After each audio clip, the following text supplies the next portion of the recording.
Ignite Physics. Concept to Clarity. Hello, എല്ലാവർക്കും ഇന്നത്തെ ഈ എക്സ്പ്ലെയിനറിലേക്ക് സ്വാഗതം. ഒട്ടും സമയം കളയാതെ നമുക്ക് നേരെ വിഷയത്തിലേക്ക് കടക്കാം. വെറുതെ ഇരിക്കുന്നൊരു സാധനം പെട്ടെന്ന് എങ്ങനെയാണ് മൂവ് ചെയ്യാൻ തുടങ്ങുന്നതെന്ന് നിങ്ങൾ എപ്പോഴെങ്കിലും ചിന്തിച്ചിട്ടുണ്ടോ? ശരിക്കും എന്താണ് ഇതിനു പിന്നിലെ ആ രഹസ്യം? അതാണ് നമ്മളിന്ന് കണ്ടുപിടിക്കാൻ പോകുന്നത്. അപ്പോൾ ഇതാണ് ഇന്നത്തെ നമ്മുടെ പ്ലാൻ. ചലനത്തിന്റെ കാരണം, ഫോഴ്സിന്റെ വമ്പൻ കഴിവുകൾ അഥവാ സൂപ്പർ പവേഴ്സ്, പിന്നെ ന്യൂട്ടൺ, ഒടുവിൽ കോണ്ടാക്ട് ആൻഡ് ഇൻവിസിബിൾ ഫോഴ്സസ്. വേഗം തന്നെ തുടങ്ങാം അല്ലേ? സെക്ഷൻ 1. ചലനത്തിന്റെ കാരണം അഥവാ വാട്ട് മേക്സ് തിങ്സ് മൂവ്. പൂർണ്ണമായും നിശ്ചലമായിരിക്കുന്ന ഒന്നിനെ ചലിപ്പിക്കുന്നത് കൃത്യമായി എന്താണ്? ഇവിടെ നമ്മൾ സ്വയം ചോദിക്കേണ്ട വളരെ ബേസിക്കായൊരു ചോദ്യമുണ്ട്. നമ്മുടെ ചുറ്റുമുള്ള സാധനങ്ങൾ അനങ്ങാൻ കാരണമാവുന്ന എന്താണ്? നമ്മൾ ദിവസവും കാണുന്ന ഈ ആക്ഷൻസിന് പിന്നിലെ ആ അദൃശ്യനായ ആള് ആരായിരിക്കും? ഒന്ന് ആലോചിച്ച് നോക്കൂ. ഓക്കെ, നമുക്ക് ഉത്തരം നോക്കാം. നമ്മുടെ ഡെയിലി ലൈഫിലെ ഈ കാര്യങ്ങളൊന്ന് ശ്രദ്ധിച്ചേ. ഒരു കാർ മുന്നോട്ട് തള്ളുന്നതോ അല്ലെങ്കിൽ ഒരു മേശ നമ്മുടെ അടുത്തേക്ക് വലിക്കുന്നതോ ഒക്കെ ഒന്ന് ഓർത്തു നോക്കൂ. ഈ ചോദ്യത്തിനുള്ള ഏറ്റവും മികച്ച ക്ലൂ ഇതാണ്. ഒന്നുകിൽ അതൊരു തള്ളലാണ് അല്ലെങ്കിൽ അതൊരു വലിക്കലാണ്. Push or pull. അപ്പോൾ ഇതിനെ നമുക്കൊന്ന് സയന്റിഫിക്കായി ഡിഫൈൻ ചെയ്യാം. ഫോഴ്സ് അഥവാ ബലമെന്നത് ഒരു വസ്തുവിന്റെ ചലനാവസ്ഥയ്ക്കോ നിശ്ചലാവസ്ഥയ്ക്കോ മാറ്റം വരുത്തുന്ന ഏതൊരു തള്ളലോ വലിക്കലോ ആണ്. ഇത്രയും നേരം നമ്മൾ അന്വേഷിച്ചിരുന്ന ആ വലിയ രഹസ്യത്തിന്റെ ഉത്തരം ഈ സിമ്പിളായ ഒരു സത്യത്തിലാണിരിക്കുന്നത്. Any push or pull. ഇനി സെക്ഷൻ 2, ബലത്തിന്റെ കഴിവുകൾ, അതായത് ആകൃതി, വലിപ്പം, ദിശ എന്നിവ മാറ്റാനുള്ള പവർ. ഫോഴ്സ് എന്ന് പറയുന്നത് വെറുതെ ഒരു സാധനത്തെ മുന്നോട്ടോ പിന്നോട്ടോ ചലിപ്പിക്കുകയെന്ന് മാത്രമല്ല കേട്ടോ, അതിന് വേറെയും ചില കിടിലൻ സൂപ്പർ പവറുകളുണ്ട്.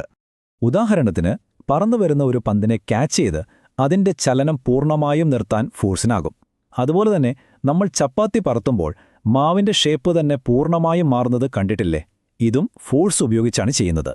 ഫോഴ്സിന്റെ തികച്ചും വ്യത്യസ്തമായ 2 സൂപ്പർ പവറുകളാണിത്. ഇനി ഈ എക്സാമ്പിൾസ് നോക്കൂ.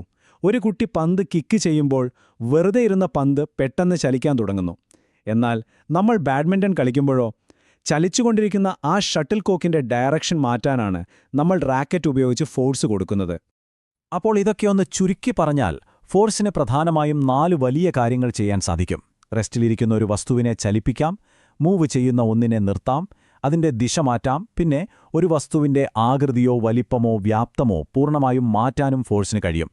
അതുകൊണ്ട് ഫോഴ്സ് എന്നത് വെറുമൊരു തള്ളൽ മാത്രമല്ല, മൊത്തത്തിൽ കാര്യങ്ങളെ കൺട്രോൾ ചെയ്യുന്ന ഒന്നാണെന്ന് എപ്പോഴും ഓർക്കുക. സെക്ഷൻ 3. ന്യൂട്ടൺ, അദൃശ്യമായതിനെ അളക്കാം. സയൻസിലെ ഏതൊരു സൂപ്പർ ഹീറോ കോൺസെപ്റ്റിനെയും പോലെ ഈ ഫോഴ്സിനെയും നമുക്ക് കൃത്യമായി കണക്കാക്കണം, അളക്കണം, അല്ലേ? അതേക്കുറിച്ചാണ് നമ്മളിനി സംസാരിക്കുന്നത്. സർ ഐസക് ന്യൂട്ടനെ നിങ്ങൾക്ക് എല്ലാവർക്കും അറിയാമായിരിക്കുമല്ലോ. ചലനത്തെക്കുറിച്ചുള്ള നമ്മുടെ അറിവുകൾക്ക് അദ്ദേഹം നൽകിയ വമ്പൻ സംഭാവനകളെ മാനിച്ച് ഫോഴ്സിനെ അളക്കാനുള്ള സ്റ്റാൻഡേർഡ് യൂണിറ്റിന് സയൻസ് ലോകം അദ്ദേഹത്തിന്റെ പേരാണ് നൽകിയിരിക്കുന്നത്. അതുകൊണ്ടുതന്നെ ഫോഴ്സിന്റെ യൂണിറ്റ് ന്യൂട്ടൺ എന്നാണ് അറിയപ്പെടുന്നത്. ഇത് ഇംഗ്ലീഷിലെ ക്യാപിറ്റൽ ലെറ്റർ N ഉപയോഗിച്ചാണ് എപ്പോഴും ഡിനോട്ട് ചെയ്യുന്നത്. മഹാനായൊരു സയന്റിസ്റ്റിനെ ആദരിക്കുന്നതുകൊണ്ടാണ് ഇവിടെ ക്യാപിറ്റൽ ലെറ്റർ തന്നെ ഉപയോഗിച്ചിരിക്കുന്നത്. Section 4. Contact versus invisible forces.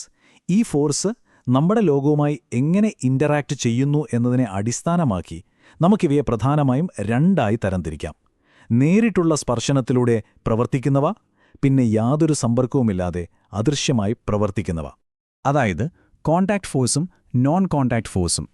നേരിട്ട് ഫിസിക്കലായി ടച്ച് ചെയ്യുമ്പോൾ മാത്രം പ്രവർത്തിക്കുന്ന ബലവും യാതൊരു സമ്പർക്കവുമില്ലാതെ ഒരു ദൂരത്തുനിന്ന് അത്ഭുതകരമായി പ്രവർത്തിക്കുന്ന ബലവും തമ്മിലുള്ള വ്യത്യാസമാണിത്.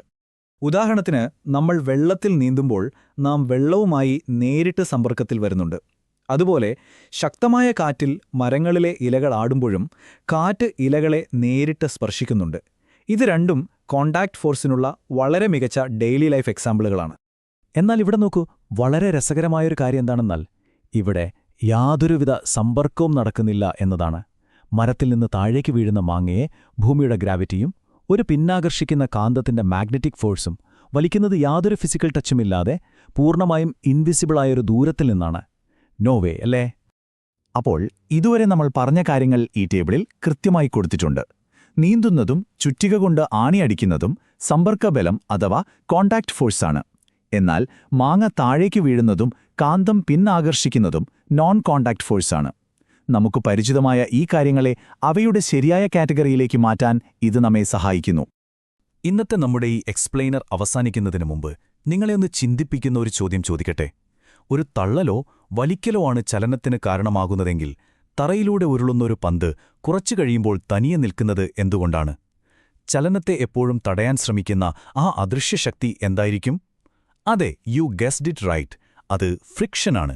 അതിനെക്കുറിച്ച് കൂടുതലായി നമുക്ക് വരും കാലങ്ങളിൽ നോക്കാം. ഫോഴ്സിനെക്കുറിച്ചുള്ള ഇന്നത്തെ ഈ വിവരങ്ങൾ നിങ്ങൾക്ക് വളരെ ഇൻട്രസ്റ്റിംഗ് ആയി തോന്നിയെന്ന് കരുതുന്നു.